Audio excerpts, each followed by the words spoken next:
Humano Derecho, Radio Estación, presenta. Bienvenidos a El Miope en Radio, un espacio de entrevistas a figuras de la música, el cine, el teatro, la literatura, la danza, artes plásticas y demás manifestaciones artísticas. Soy Humberto Sánchez Amaya y te invito a que te relajes y escuches. Y si te animas, puedes impulsar este lugar de diálogo a través de la cuenta en Patreon, El Miope Cultura. De todas formas, abajo en la descripción encontrarás el link, un pequeño impulso para mantener estos lugares de encuentro y para compartir. Lisandro Samuel es escritor, entrenador y analista de fútbol. Fue editor en jefe de Foro Vinotinto y Revista Ojo. Es codirector de Círculo Amarillo Producciones. Ha publicado en medios como Revista Gato Pardo, Letras Libres, El Mal Pensante, La Vida de Nos, Pro Da Vinci, Sello Cultural y 5-8. Recientemente, Círculo Amarillo, la productora cultural que codirige, junto con Blanca Hurtado, Neder, lanzó su sello editorial, aunque ellos dicen que no son sello editoriales, eso lo vamos a hacer yo ahorita, con 2 libros. Uno es El Triunfo de los Coyotes, de su autoría, de Lisandro Samuel, y una obra que promete que conocerás los secretos de algunos de los deportistas, artistas y comediantes más relevantes de Venezuela. Sufre y goza con ellos, es la invitación. Y el segundo libro es una novela titulada El extraño caso del Elvis Beneco, de Helio Casale. ¿Cómo estás, Lisandro? Contento de estar aquí, Humberto. Feliz de que me hayas invitado. ¿Cómo es eso que no es un sello editorial? Bueno, digamos, porque una editorial tiene una mirada muy clara que es la producción de libros y con ella suele tener alguna línea de trabajo, alguna línea ideológica, etcétera.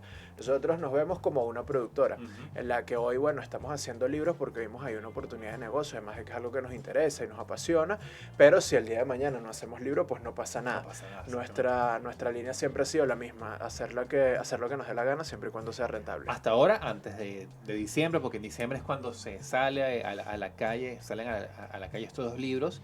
Círculo Amarillo es conocida por la serie de talleres que ustedes están realizando y además por ciertas publicaciones de reflexiones sobre la cultural, crítica, crónica.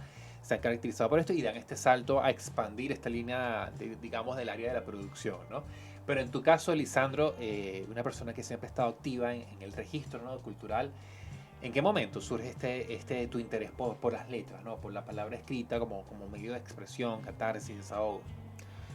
Desde que aprendí a escribir, o sea, yo tenía 6, 7 años y hacía una suerte de cuentos, cuentos infantiles, lo que se puede escribir a esa edad, y pues reunía a la familia en torno a mí para que escucharan lo que yo había dicho, y se generaba una suerte de soporte positivo en el que todos me celebraban y tal, y pues desde entonces no he parado de escribir y se fue tejiendo como la leyenda familiar de que yo era el escritor, era el de las letras, claro, era el chamo además que en las fiestas familiares estaba en una esquina leyendo y todo eso, o sea, la literatura forma parte de mí incluso desde antes de saber escribir, porque que mi mamá me leyera era un acto muy importante, de los más decisivos de mi vida. ¿Qué te leía tu mamá? Cuentos. Antes de dormir me leía siempre cuentos infantiles y las caricaturas creo que del Nacional o del Universal. Me acuerdo de Trucutru, El Fantasma y este tipo de cosas. Trucutru era el Universal. Ajá, bueno, esas cosas me las leía. De hecho, un recuerdo que tengo muy vivido de mi infancia es que una vez mi mamá me dejó en la cama, me dijo, espérame, que voy a hacer X cosa y vengo a leerte, y yo estaba tan cansado que me quedé dormido. Y dormí profundamente, feliz época de mi vida en la que dormía 8 horas continuas sin despertarme, sin ningún tipo de exabrupto ni nada. Y luego recuerdo que abrí los ojos, ya era de día, y me invadió una profunda angustia al darme cuenta de que no me habían leído porque me quedé dormido. Entonces así de importante era para mí, claro, eso. Se rompió la tradición esa noche, ¿no? Exacto. Y en esos cuentos infantiles de que te empapabas, ¿no?, para después compartir con tu familia. Nada, vagamente, o sea, inventaba cosas. Recuerdo que era muy importante para mí también lo que vendría a ser como la cultura pop de mi generación, el anime, ese tipo de dibujos animados. ¿No? Sí, Dragon Ball fue decisivo en mi vida. De hecho, recuerdo que a eso de los 7, 8 años, mis padrinos creo que fue que me regalaron una grabadora de sonido. Entonces, estas viejísimas que grababan en cassette. Y cuando pasaban los episodios de Dragon Ball, yo ponía a grabar, entonces, bueno, grababa los diálogos y una vez que terminaba el episodio, yo continuaba la historia por donde yo quisiera. Entonces era como que, bueno, Goku terminó transformando a ser Super Saiyajin 3 para enfrentar a Majin Buu. Yo me iba, bueno, y después Goku hizo no sé qué cosa y tal. Y por ahí montaba una novela y pues igual se lo pasaba a mis papás. Y ellos después como que mira lo que hace el chamo y no sé qué. ¿Y en qué momento ya cuando no estás en el colegio, está como un lugar donde hay continuidad segura, ¿no? de quinto a sexto, de sexto a primer año, segundo, es decir, todo está ahí. Pero llega un momento en que eso se rompe y tú tienes que tomar decisiones. Quinto año, ¿qué decisiones empiezas a tomar tú que se concatenan con ese impulso que tenías? Bueno, claro, yo salgo del liceo y me estoy buscando la vida en el fútbol principalmente. Yo estaba jugando en las inferiores de equipos profesionales. Escribir siempre fue parte de mi vida, siempre, o sea, incluso en el liceo destacaba mucho. Hubo profesores que me acusaron de plagio por cosas que realmente había escrito yo. O sea, era algo como que era muy evidente que tenía facilidad para eso y se había tejido como la suerte de leyenda, no solo familiar, sino se había extendido a los amigos y a los profesores y tal. Este es el chamo que escribe bien, el chamo que lee, etc. Pero bueno, yo me estaba buscando fuertemente la vida relacionada con el fútbol y en mi fantasía adolescente yo iba, no sé, a jugar en el Real Madrid, en el Barcelona, y iba a ser un escritor reconocido y pues laureado. En algún momento, pues bueno, digamos que me doy de frente con que no tengo el talento como futbolista para llegar a donde hubiese querido, capaz para aspirar a otras cosas, pero no me interesaban tanto esas otras cosas. Y empiezo la carrera de entrenador, empiezo a ejercer de entrenador, y ahí me abro un blog también que se llamaba Desde la Guacamaya, en el que yo escribía de fútbol venezolano. Entonces, algo que de alguna manera me hacía medio llamar la atención, porque bueno, también era una versión de mí muy verde, tanto en cómo escribía como en mi visión de todo, era que la manera en la que yo escribía de fútbol no era normal acá en Venezuela. Yo había bebido mucho de lo que era el país de España. A mí la irrupción del internet combinado con el Barcelona de Guardiola, que fue mis últimos años del liceo, me voló la cabeza, porque por un lado tenía un equipo que era, bueno, que estaba rompiendo todo y que probablemente fue el mejor de la historia, y por el otro empecé a tener acceso a lo que hacían analistas, cronistas y escritores de todas partes del mundo para tratar de entender a este equipo. Entonces descubrí firmas como Ramón Besa, como Luis Martín, que son instituciones en el país y en el periodismo de España. Descubrí un proyecto extraordinario como Ecos del Balón, empecé a descubrir libros de fútbol, y eso era como que, wow, es que yo puedo conjugar ambas cosas. O sea, puedo escribir más allá de hacer una reseñita, una nota, una cosa como las que veía en los medios de acá, sin desprestigiar y sin meterme en polémica innecesaria, pero digamos, como las cosas que yo consideraba que se hacían acá, que eran más limitadas, allá había como que más vuelo incluso literario. Entonces eso a mí me había volado la cabeza, y yo tenía eso como norte cuando creé el blog Desde la Guacamaya, y mi intención era, por un lado, hacer análisis de fútbol, que estaba bebiendo ya de la escuela de entrenadores, y escribir crónicas, tratar de meterle como literatura al asunto, ¿no? Y fantasear y jugar con cosas. Y bueno, ese blog hizo que se me fueran abriendo puertas, y desde entonces me he parado. Y encontrabas resonancia, ¿no? En esa... Porque libros, novelas, narrativa, ensayos, ya hablaste desde el punto de vista mediático, pero encontrabas, por ejemplo, libros claves en la literatura venezolana relacionados con el fútbol como... No, el que me parece más relevante, y o sea, y en serio no hay muchos, o sea, hay muchas cosas periodísticas, pero literatura propiamente dicho no, es el extraordinario ensayo de Manuel Llorens, Terapia para el Emperador, que fue finalista de hecho del premio Transgenérico. En ese momento daban un ganador y muchos finalistas. Él fue uno de esos finalistas, se publicó con el Fondo de la Cultura Urbana, y años después lo reeditó edición, no me acuerdo cómo se llama la editorial, pero fue un libro que comercialmente funcionó. Y bueno, me parece un ensayo extraordinario, porque es alguien que viene además de dentro del fútbol, que es escritor, claro, que es poeta, es narrador y que es psicólogo. Entonces utilizaba la excusa de su experiencia futbolística para hacer una suerte de ensayo sobre la venezolaneidad. Eso fue lo más relevante. Después había cuentos, había algún cuento de Francisco Massiani, recuerdo como una antología que publicó Monte Ávila de cuentos de fútbol y cosas así, pero no es común en Venezuela la figura que se escriba, no solo de fútbol, ojo, tampoco hay muchas cosas de béisbol, que es el deporte más relevante de la historia del país, ¿no? De hecho, tú lo llevas al cine y tampoco, o sea, de fútbol quizás la película que uno se le viene siempre es Hermano, ¿no? Claro. Y con el béisbol sí le pegaron al techo, porque Papita Manito Stone se convirtió en la película venezolana más exitosa, más taquillera de toda la historia, ¿no? Pero tampoco es algo común en la cinematografía venezolana que el deporte sea un punto de atención en el contexto en el que se desarrollan los personajes, ¿no? Siempre está este asunto social, este tema de violencia como que perenne en una parte del cine venezolano. No voy a entrar en eso, pero bueno. Y surge esta idea de la publicación de libros, que se llama, y me imagino que esto ya lo has hablado en otras oportunidades, pero no quisiera dejarlo pasar, en un contexto bastante rojo, ¿no? Por decirlo de alguna forma, para para la producción de libros, ¿no? Para sacar libros, ¿no? De disminución del número de editoriales, tanto nacionales como extranjeras. Han disminuido las ferias literarias, ¿no? Festilecturas, la de Chacao, o sea, en los últimos años ha tratado de volver, ¿no? Bueno, o sea, pero también se cayó Margarita, Filuca a duras penas se mantiene. ¿Cómo es atreverse a publicar libros en este contexto, Lisandro? Bueno, claro, el primero está el tema tal cual dices de que el mercado está bastante deprimido en Venezuela y todo lo que ya pasó por los motivos que sabemos. Sin embargo, nosotros, y yo en particular, lo he abordado desde un ángulo distinto, que no está necesariamente ligado siempre a las instituciones tradicionales para gestionar la literatura, ¿no? No quiero decir que esté cerrado, y de hecho, pues bueno, yo he publicado en muchos medios de acá y publico las revistas más importantes de literatura de Latinoamérica, etcétera.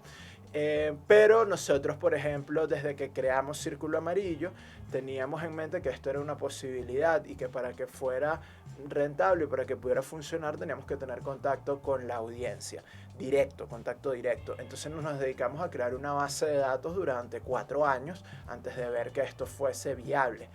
¿Qué significa esto? Que bueno, que más que depender de repente de una librería, que de hecho no estamos en librería, nosotros mismos vendemos los libros, o de una feria o algo, nosotros tenemos ya el contacto y la conversación directa con centenas de personas que conocemos su gusto, conocemos sus intereses y les decimos, hey, aquí está el libro, lo puedes comprar. Y eso aplica también para nuestros talleres y para todas las cosas que estamos ofreciendo. Sabíamos eso, que era importante poder tener una conversación y un diálogo directo. De hecho, Círculo Amarillo empezó a dictar talleres porque ya yo, cuando fui editor en jefe de Revista Ojo, uno de los últimos proyectos que impulsé ahí fue el de los talleres, y eso me permitió construir una base de datos que, aunque cerró Revista Ojo, pude mantener parte de esa base de datos y contacto con muchas de esas personas, y ya sabía que ya había un público objetivo para hacer algo rentable desde el día 1, que era vender talleres de literatura, cine, series, y bueno, luego lo ampliamos también a humor. Entonces fuimos ya a una audiencia que conocíamos sus intereses. Lo que hemos hecho es aumentar esa audiencia, conseguir más personas, generar a partir de ahí sí una comunidad de gente que está todo el tiempo dialogando con Círculo Amarillo, y que bueno, eso es lo que nos permite y le da sentido al proyecto y lo que nos permite existir. De hecho, en la página de Círculo Amarillo, además en sus redes, es la forma de gestionar la compra de estos libros. No solamente que en Venezuela, en estos días, en un grupo en el que estoy, una amiga que vive en Chile adquirió la versión electrónica,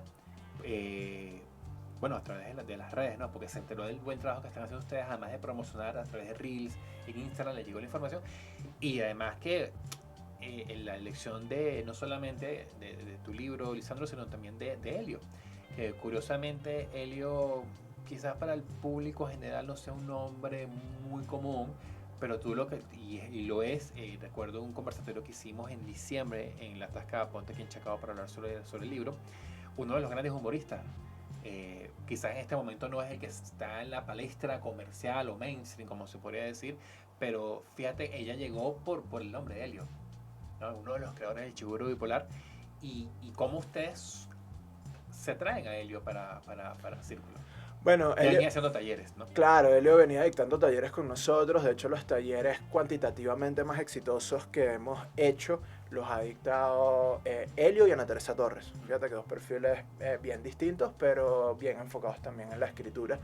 Y bueno, sabíamos que empezar con Helio podía ser una apuesta muy acertada. Siempre que imaginamos el proyecto, decíamos, bueno, sería chévere debutar con él. Primero porque es alguien que no tiene libros publicados, ¿no?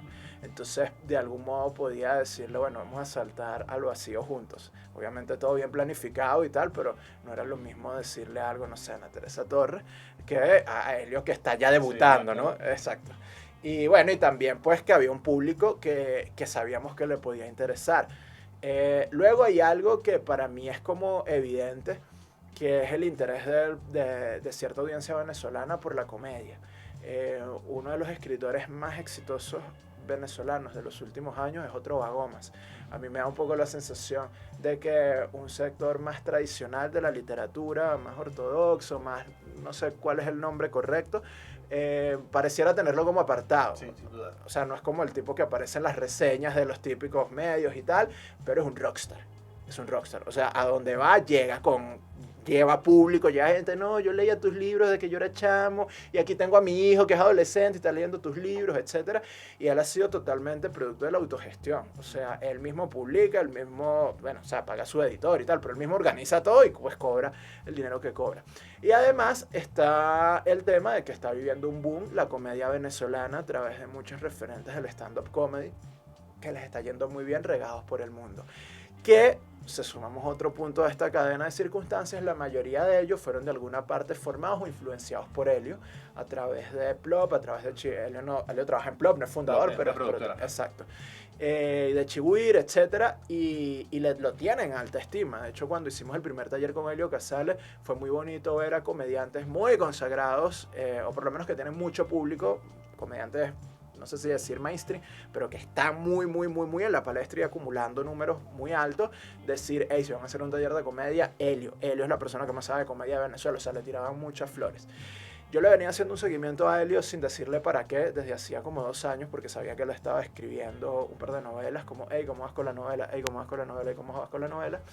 Y bueno, él me comentaba, no sé, ya tendrías que entrevistarlo a él y preguntarle pues qué pensaba él cuando yo lo acosaba con esas preguntas, hasta que bueno, se dio la oportunidad y dijimos, vamos a empezar con Helio Casale. Me recordaste cuando hablabas de Otrova, porque es muy cierto lo que dices, también que fue un fenómeno en su momento, porque además por Twitter se viralizó, lanzaban las copias piratas y él decía, bueno, no hay problema, que lo importante es que le llegue Jonathan Jakubowicz, Sí. con las aventuras de Juan Planchard, que sobre todo el primer libro se convirtió en una locura y también está así como marginado, pues no voltean mucho a verlo desde las letras serias, ¿no? Las letras más consagradas. Sí, o sea... ¿Quieres romper un poco esos estigmas con Círculo Amarillo? Nosotros, o sea, una de las cosas que, de hecho está en la página web, es que hacemos los libros que quieres leer. Obviamente claro, puede sonar un poco arrogante, pero el tema está dado en que nos preocupan 2 cosas. De toda la cadena de producción de literatura, y fíjate que hablo principalmente de literatura, no necesariamente de libros, porque me importa más la industria literaria que la editorial. Obviamente hay un punto en el que convergen. Pero no necesariamente siempre, ¿no? Y a mí me importa más como creador, como lector, como escritor, me importa más la literatura, la industria literaria que la editorial propiamente dicho. Entonces, en ese proceso de creación y de hacer industria, nos importan 2 partes que para mí son las fundamentales, que es los escritores y los lectores. Porque, bueno, alguien tiene que escribir lo que se va a leer y luego alguien tiene que leerlo. Históricamente acá, y esto lo conversábamos en una charla que tuvimos sobre cómo insertarse en la industria literaria en la UCB con Ricardo Ramírez Requena y Gabriela Rosa. La poeta, ¿no? Y una cosa que decía Ricardo es que en el siglo pasado al escritor venezolano no le interesaban mucho los lectores, ¿no? Porque había una maquinaria editorial muy fuerte, llegaba, entregaba, se publicaba, pero nunca quedaban muy claras las cuentas, esos libros se están vendiendo, se están leyendo, etc. A nosotros nos importan muchísimo los lectores y a mí, pues Lisandro Samuel, me parece fundamentales y me importan un montón. Yo mismo he tenido como escritor unas experiencias un poco ásperas dentro de la industria venezolana porque pasó lo que pasó en términos de destrucción, y se hace muy cuesta arriba llevar adelante una carrera. Sin ir muy lejos, hace poquito hablábamos del libro de Manuel Llorens, Terapia para el Emperador, que fue finalista del Transgenérico, el premio más importante de literatura del país. En ese momento daban un ganador, como 6 finalistas y publicaban a todo el mundo. Yo en el 2023 fui segundo en ese premio, dieron una ganadora que fue Sandra Caula, quedé yo de segundo, y es que todavía no han publicado a Sandra Caula. O sea, no hablemos ni siquiera si hay alguna posibilidad de que vayan a publicar al que quedó de segundo lugar. Entonces todo eso ha hecho que sea como haya muchas dificultades, y si algo me ha permitido que mi trabajo esté un poquito a flote en ese océano que es el arte en el que la mayoría se ahoga, logra sacar la cabeza unos 5 minutos, etcétera, es que siempre ha habido lectores que apuestan por él. Sean poquitos, sean muchos, pero hay gente que apuesta por eso. Claro, y eso que esa reflexión que hacía Ricardo en la central es fundamental, ¿no? Porque no puedes fomentar una industria, afianzar una industria sin quien te va a comprar los libros, ¿no? Sin tomarlo en cuenta. Y entiendo un poco eso, que eso hay que también un tema a discutir, ¿no? Porque mucha gente añora esos años de Ayacucho, de Monte Ávila, pero en realidad eso se sostiene, el tiempo demostró que no. Y volver a eso es volver quizás al mismo error, ¿no? A pisar otra vez el peine. ¿Cómo evalúas ahorita al lector venezolano, más allá de si está leyendo o no? ¿Cuáles son sus intereses, ¿no? ¿Cómo lo evalúas? Bueno, eso, dándole continuidad a lo que te decía, nosotros entonces pensamos mucho en qué es lo que le interesa a los lectores hacer, y ese era uno de los motivos por salir con Helio, ¿no? Si hay mucho interés en la comedia, ¿por qué no se publican más sobre comedia? ¿Por qué no hay una gran novela venezolana sobre el béisbol? O sea, es un deporte que culturalmente ha sido súper relevante en el país, el que más. Y el términos deportivo es la industria más importante en cuanto a réditos económicos, a todo. 100%. Y ahí está, tú nombras Papita Manito Stone, que conjugó dos cosas que han funcionado mucho en Venezuela, que es el humor, la comicidad y el béisbol. Entonces tú dices, ¿por qué eso no ha pasado en literatura? ¿Por qué no se ha publicado sobre esas cosas? Entonces, más allá de caer en la vanidad en la que podemos vernos tentados aquellos que nos creemos o nos sentimos muy cultos o que venimos del mundo del libro y tal, decir es que la gente tiene que leer estas cosas, es un poco como, bueno, pero ¿qué les gusta a ustedes? O sea, ¿qué quieren leer y mantener ese diálogo? Entonces, algo que ahorita que me preguntaba sobre cómo veo al lector venezolano, lo primero es que a mí me parecen esas que son categorías muy amplias, ¿no? ¿Qué es ser venezolano? Porque es que no es lo mismo ser caraqueño que ser margariteño, no es lo mismo ser de una parte de Caracas que ser de otra, etcétera. Cuando me preguntas por el lector venezolano, me preguntas por el que emigró y está en Buenos Aires, por el que está en Chile, por el que está aquí, por el que tiene plata para comprar libros o por el que solo lee por EPUB, el que descarga, en fin. Lo que sí te puedo decir, más allá de caer en esas generalizaciones, es que nosotros, bueno, tenemos un público o hemos identificado un público que lee con mucha frecuencia, que no siempre compra libros. La piratería es una realidad que en el consumo venezolano, en el consumo mundial, pero sobre todo en los países con mayor crisis económica son especialmente susceptibles a consumir contenido cultural de forma ilegal. Y aquí pues eso está presente. Entonces se lee mucho, o hay un público que lee mucho, no necesariamente compra muchos libros. Cada vez está ganando más terreno las compras, por ejemplo, por Kindle. Que además ofrecen ciertas ventajas, el tema de tener todo en un dispositivo, poder subrayar, etc. Y hay muchos intereses variados, están desde los que leen de todo hasta los que están muy pendientes de lo que suele aprobar, digamos, el canon de lo que es la literatura venezolana, hasta los que leen de una forma más pop por sus gustos y listo. O sea, que me llama la atención este libro, lo agarro y lo leo y voy saltando de eso de uno en otro. Entonces, bueno, sin querer categorizar qué es el lector venezolano, te puedo decir que nosotros tenemos contacto con centenas de personas que leen con bastante frecuencia, leen de forma bastante variada y que tienen gustos que van un poco también relacionados con las tendencias mundiales. La fantasía sigue impactando especialmente entre el público más joven. Hay una suerte de boom con lo que es la literatura, libros de miedo, pues, pero algo con lo freak, con lo weird, con lo raro, en lo que internacionalmente desde esta parte del mundo Mariana Enríquez está haciendo como la cara más visible, pero hay cosas como a Samantha Schweblin la meten un poco ahí también, Mónica Ojeda, y eso impacta acá también. La no ficción tiene un auge relevante, aunque no es como se vivía en Estados Unidos a mediados del siglo pasado. Yo creo que Estados Unidos sigue siendo el rey de la no ficción, seguido probablemente de los franceses, en la que tienes una figura que hace toda una carrera larga publicando un montón de, estos son novelas de no ficción, estas son historias reales, etcétera, o como pasa también en Francia, con lo que ellos a veces llaman, sobre todo los españoles, la autoficción y tal. Sí llama mucho la atención un libro de narrativa de no ficción si te cuento la historia de fulanito de tal. O sea, si yo te digo, te voy a contar la historia de Omar Vizquel y está novelado y yo te digo que esta es mi visión de lo que pasó, eso suele captar atención del público. Y bueno, el humor es uno de los lenguajes contemporáneos, sobre todo gracias también a las nuevas tecnologías, y es algo que como que tiene que formar parte también de la conversación, si no es propiamente en la obra, sí en la forma de comunicarlo. De hecho, nosotros en Círculo Amarillo solemos tratar de tener buen humor en las publicaciones y en el diálogo que mantenemos con la gente. Entonces, bueno, creo que son tendencias que van en el mundo y que acá se ven un poco replicadas. Lisandro, tienes 2 novelas inéditas, ¿no? La primera, Una moneda en mi vagina y otras situaciones incómodas, y No me verán arrodillado. Me imagino que hace alusión a la canción de Fito Páez, ¿no? Ciudad por los corazones. ¿Por qué decides debutar, porque es tu primer libro publicado con El triunfo de los coyotes? Primero, ninguna de las dos que nombraste son novelas. Una moneda en mi vagina y otras situaciones incómodas son cuentos de ficción. Okay. Y No me verás arrodillado son cuentos de no ficción. Historias reales. ¿Por qué con El triunfo de los coyotes? Bueno, primero yendo a este tema de las audiencias de análisis de mercado, teniendo presente que íbamos a vender dentro del Círculo Amarillo, pues estas son historias de... La gente me va a ver señalando en cámaras que porque aquí está el libro. Aquí hay historias de artistas, comediantes y deportistas venezolanos que creo que casi todos han tenido éxito, pues dentro de lo que para cada quien puede significar el éxito, han tenido cierta relevancia en sus oficios.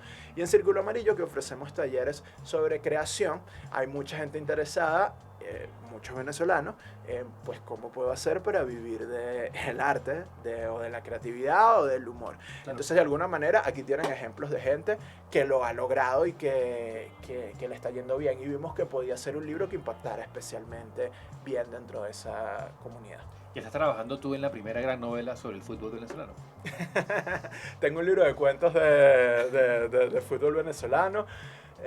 No sé si la gran, no sé si la gran, eso lo pondrá la gente, pero siempre el fútbol sale por ahí. Sabes que hay hitos de la identidad venezolana, ¿no? Temas claves que para algunos todavía no se ha hecho la gran novela. Hace unos años entrevistado a José Tomás Angola y él decía que no hay la gran novela del petróleo, por ejemplo. O sea, se puede hablar de Mene Grande, como alguna reminiscencia, pero en su opinión no existe la gran novela sobre el petróleo, ¿no? Hay la gran novela sobre algún tema épico de la venezolanidad. Es que yo no, o sea, yo nací en los 90 con el posmodernismo y yo no ando, o sea, yo no creo mucho en esas etiquetas. Okay. La gran no sé qué, eso es canónico y tienes que leerlo porque esto es lo que nos representa y nos conjuga todo. Al final yo creo que también hay que tener presente que el arte son representaciones de una mirada particular de alguien sobre algo y claro, que es hijo de su contexto y de su época. Entonces, a mí, es mi opinión, me parece absolutamente imposible que cualquier artista pueda hacer algo como esto es lo que representa a Venezuela. No, bro, representa tu experiencia. Y a partir de ahí puede ser mejor o peor. Pero cada quien cuenta un pedacito de la realidad. Entonces, esa fantasía que viene también un poco, entiendo, de la literatura norteamericana, de la gran novela norteamericana y todo eso, yo siento que a mí me parece un término un poco de moda y un poco que quedó muy atrás. ¿Y qué partecita de la vida estás contando ahorita? ¿Qué estás escribiendo ahorita? Esas cosas si no tienen misterio, no funciona mucho, Humberto. Estoy trabajando, te puedo decir... Y lo voy a decir cada vez más en público y en entrevistas para terminar de meterme presión. Tengo 7 años escribiendo una novela que ya necesito terminar. Ese es un proyecto bastante a largo plazo en el que he puesto mucho de mí, pero en paralelo he estado también trabajando muchas cosas. Tú nombraste 2 libros y nombraste esos 2 porque tienen ya como, fueron premiados. Y está bien, pues tienen como que el sello de aprobación de un jurado especializado y tal, pero hay otros inéditos. Y siempre estoy en constante producción. Al final escribir es mi trabajo y pues es lo que estoy haciendo todo el tiempo. ¿Imprime en Estados Unidos? ¿Hay alguna razón? Me imagino que es mucho más barato imprimir allá que acá. Sí, lo que está en Argentina lo imprimimos en Argentina. Y lo que está acá en Venezuela lo imprimimos en Estados Unidos y sí, es absolutamente más barato. Increíble, ¿no? Por ejemplo, esas editoriales que están imprimiendo también en Colombia. En China están imprimiendo incluso y entiendo que es súper más económico. Claro, el tema es el envío de traer los libros de Miami a Venezuela. Se tardó como 3 semanas. Desde China son como 3 meses por lo menos en los que tienes que planificarlo, pero se está poniendo de moda imprimir incluso en China. Porque es que los costos acá en Venezuela son absurdamente costosos. Para este año también estás preparando libros ¿puedes decir de qué autores? No puedo decir de qué autores, pero sí estamos preparando los libros. Bueno, te puedo regalar unas primicias con ellos cuando estén listos. Esperamos salir pronto. De hecho, están... Entiendo que abril es una fecha que están manejando. Claro, ya no sé hasta qué punto me he terminado autometiendo presión yo mismo con eso, pero sí vienen. Hay dos que vienen, ya están calientitos, digamos. Y bueno, luego espero que vengan otros más, pero hay dos que espero que salgan. ¿De qué países has tenido más receptividad ahorita, por ejemplo, de los libros, con el tuyo y el de Helio? El mío especialmente Venezuela, sin duda acá es donde más se ha vendido. El de Helio, Estados Unidos. Okay. Ahí él ha estado impactando especialmente como con la migración venezolana en Estados Unidos. Supongo que también con muchos amigos de su generación que están allá. Pero ha vendido bastante en Estados Unidos. Y esa producción diversa de Círculo Amarillo, en algún momento han pensado incursionar en algo de cine, sobre todo con esa relación tan cercana que tienen con Luis Món. Bueno, el asunto está por supuesto en el dinero. Al final está el tema de, repito, lo que nos dé la gana siempre y cuando sea rentable, ¿no? Y una cosa es hacer un libro y otra cosa es decir, bueno, préstame $2 millones para hacer una película. Puede ser un guión. Puede ser, o sea, estamos abiertos a todo. También te digo que vamos creciendo en función de dominamos nivel 1, vamos al nivel 2, dominamos nivel 2, vamos a nivel 3. A partir de ahí hay muchas posibilidades, muchas cosas que están en borradores y que bueno, esperamos las oportunidades a ver qué se den y que estamos abiertos también a las oportunidades que puedan surgir, no solamente desde el entorno externo, sino escuchando a la gente. Yo siento que hoy día todo se construye un poco en esa danza con el público. Te has convertido en una voz, Lisandro, que muchos jóvenes siguen, ¿no? ¿Qué obtienes tú de esa retroalimentación con chamos que están buscando respuestas, ¿no? Sobre su rumbo, qué hacer, mantenerse en pie, seguir? ¿Cómo es esa interacción que llevas con los chamos? Tuviste esa experiencia con Gabriela y con Ricardo en la central, pero eso no ha sido lo único, están en una interacción en distintos ámbitos. Es la primera vez que me hacen esta pregunta, brother. Yo sé que te deben haber dicho esto varias veces porque eres muy buen periodista, pero solo por eso me dieron ganas de volver a venir. Es más, creo que ni siquiera había pensado sobre eso. Lo que sí te puedo decir es que me alimenta bastante desde el punto de vista también creativo, ¿no? Uh-huh. Porque Joaquín me hizo una entrevista, Ortega, claro. Sí, para Hilos de América. Y él me hablaba del arte pop, yo me fui, bueno, esto mismo tema de las categorías y las etiquetas, un poco lo que te decía la gran novela, pero algo que yo considero fundamental en esta época que es tan vertiginosa es poder aprender tanto de las generaciones de antes como de las que vienen. El mundo sin duda ha cambiado mucho más en los últimos 25 años que en todo lo que pasó antes. Y eso hace que se pierdan muy rápido referencias, que haya cosas que hace 5 años eran fundamentales y después ya sencillamente no existen y estamos en otras situaciones. Entonces, para mí ha sido muy importante siempre como mantenerme en un eje de contacto con varias ramas. Lo más tradicional desde el punto de vista de la literatura. O sea, yo concurso y he salido premiado en premios que son como canónicos, digamos. Tengo relación con figuras que están como muy, muy canónicas y también tengo relación con escritores como Helio Casale. Tengo mucha relación y estoy muy pendiente de lo que se hizo antes y de lo que están haciendo escritores que para mí son referencia, sea porque me gusta su trabajo, sencillamente porque llegaron antes que yo. O sea, yo respeto mucho eso y estoy pendiente de qué están haciendo y cuáles son sus miradas, pero también estoy muy pendiente de qué es lo que está pasando abajo y cuáles son las referencias de lo que están pasando. Cuando digo abajo no me refiero a una estructura jerárquica, sino generacionalmente, de la gente que es menor que yo. Es decir, estoy tan pendiente de la gente que sigue escuchando radio como desde los que se enteran de los libros por TikTok. Y ambas cosas son para mí fundamentales en mi universo, no solamente comercial, como bueno, tratar de insertarme en un mercado y tener Círculo Amarillo, sino desde un punto de vista creativo. En la respuesta que le di a Joaquín, yo hacía, por ejemplo, una referencia a Zetangana, porque él me hacía unos paralelismos con la música. Y era, bueno, un tipo que es hijo de su generación, de la cultura de la música urbana que está muy en boga, pero se alimenta y bebe mucho de gente como Jorge Drexler y Calamaro, entiende mucho las nuevas referencias, de hecho, bueno, fue pareja de Rosalía y entiende un poco el tema también de las redes sociales y todo esto, y bueno, y puede lanzar un álbum como El Madrileño que es amado por la crítica, bailado por los chamos, que lo entienden gente de 40, 50, 60 años, que lo baila su generación, etc. Entonces, esa suerte de mezcla, que pudiéramos verla también en gente de repente como Kendrick Lamar, declamar, que mezcla lo que es la literatura importante con el hip hop, que está ahorita en un momento súper chévere. Ese es el tipo de cosas que a mí me interesan en la literatura. Hablando de hip hop, la cultura hip hopera te interesa bastante, ¿no? Sí. La has trabajado además del fútbol, has hecho un seguimiento, ¿no? Proyectos como Free Convict, por ejemplo, has escrito sobre ellos, pero también has estado muy pendiente de esas nuevas figuras, ¿no? Del rap, ¿no? ¿Por qué? ¿Por qué el rap? Me gusta, me interesa, puede ser algo incluso generacional. Si se genera, quiero decirte, como una nueva fricción de estar en diferentes mundos, porque, o sea, hay un hip hop, un rap que tiene que ver con estos raperos cantando, yo soy más, esto es internet, aquí se puede decir grosería, Sí, ¿no? claro. Yo soy más arrecho que todo el mundo, yo soy el que la tiene más larga, y no sé qué y tal, a mí eso nunca me ha interesado mucho. Así como está mucho también el tema del gangsta rap y tal, o sea, eso no tiene nada que ver con mi realidad.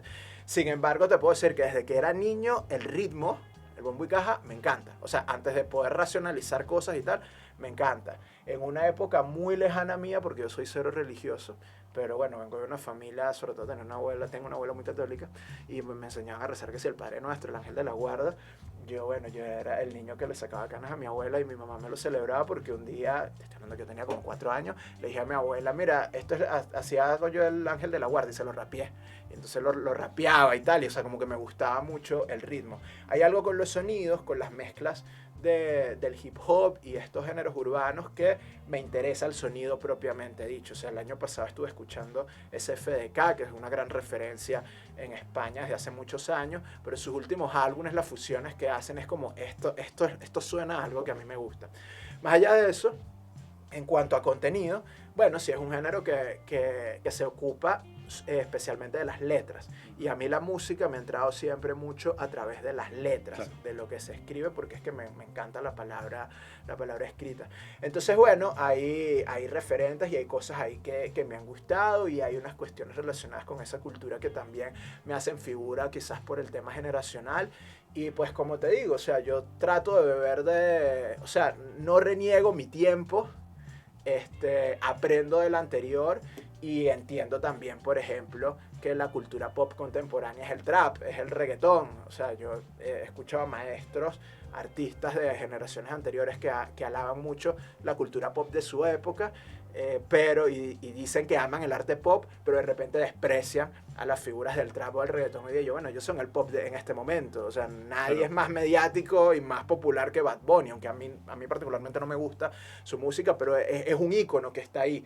Y es algo como que yo decido no ignorar, y yo decido entender además cómo funciona esto con la economía de la atención de las personas y por qué estas cosas son tan relevantes. Es un fenómeno que a mí me interesa muchísimo. Entonces, no sé, es parte de mi vida y me interesa. Supongo que en el caso del rap venezolano hay algo que se asemeja en parte a lo que ustedes están haciendo, ¿no? Esa autogestión, ¿no? Eso, sí, no depender de las figuras tradicionales de promoción, de incentivos, de producción, sino, bueno, y fíjate que como fenómenos como Lil Supa, bueno, el mismo Canserbero, Acapela, han llegado a donde están, producto de otro tipo de dinámicas ajenas al canal de televisión o a la emisora de radio. Me encanta esta entrevista, quiero venir con más frecuencia. Sí, diste justamente en el clavo. De hecho, uno de los ejemplos que ponía en la charla que tuvimos en la UCB es que algo importante para mí es ver cuáles son las otras industrias en el continente, claro, que les ha ido bien. Porque justamente, bueno, Ricardo hacía esa referencia que los escritores en el siglo XX, los escritores venezolanos no se preocupaban por los lectores, y hoy día se habla, bueno, de lo deprimido que está el sector editorial e incluso la literatura venezolana, no en términos creativos, porque hay gente creando, y que, o sea, la pulsión artística está, el tema es que eso circule, el tema es que eso sea rentable, etc. Y digo, ok, tenemos una manifestación artística que tiene años haciéndose, una manifestación artística que cuenta con un respaldo académico, institucional, que ha tenido dinero, y aún así no ha logrado ser solvente por sí misma. Y qué sé yo, los argentinos se inventaron una industria millonaria del hip hop en 15 años, o sea que no existía. Los comediantes venezolanos son muy de la autogestión, porque es muy fácil hoy día decir o envidiar o criticar o lo que sea, pero están muy ahí gente como George Harris, Led Varela, Nanutria, decir, coño, mira dónde llegaron. Claro, pero ellos no tuvieron la industria que tienen en México. Richie O'Farrell la pegó 2 veces y le ofrecieron un contrato millonario, un canal de televisión para que te vieran 3 millones de personas. Ahorita La Revuelta en España firmó contrato por 2 años en televisión abierta como por $30 millones, 2 años, y tienen rating de 16 millones de personas. O sea, eso es un apoyo de un gran medio que impulsa tu carrera. Broncano es de las personas que está más pegada en el sector del entretenimiento hecho en español.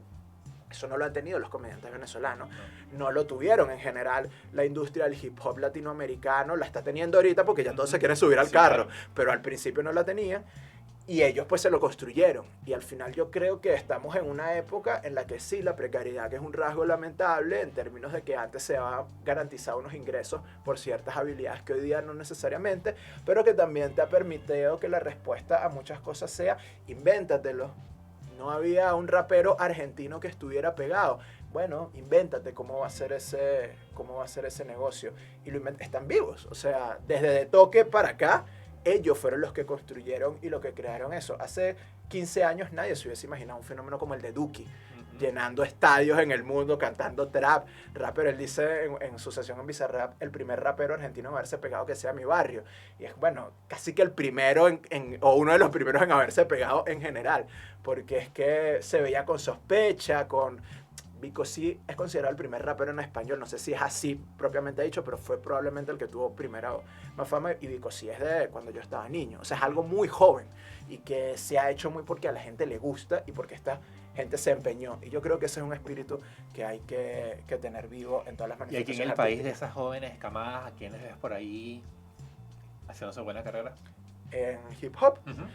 Me gusta mucho Horus lo que está haciendo. Me parece que es un chico inteligente, me parece que es un chico que escribe bien, me parece que está bien rodeado musicalmente. Él trabaja con Habitat y ahí está Mauricio Solo Soul, que fue muy cercano a Cancerbero, fue muy cercano a toda esa movida del hip hop venezolano y que es alguien que entiende también bastante de música. Entonces, en lo que él está haciendo me parece interesante. Buenísimo, Lisandro. ¿Algo más que consideres importante, pertinente, no hayamos mencionado en estos minutos de conversación?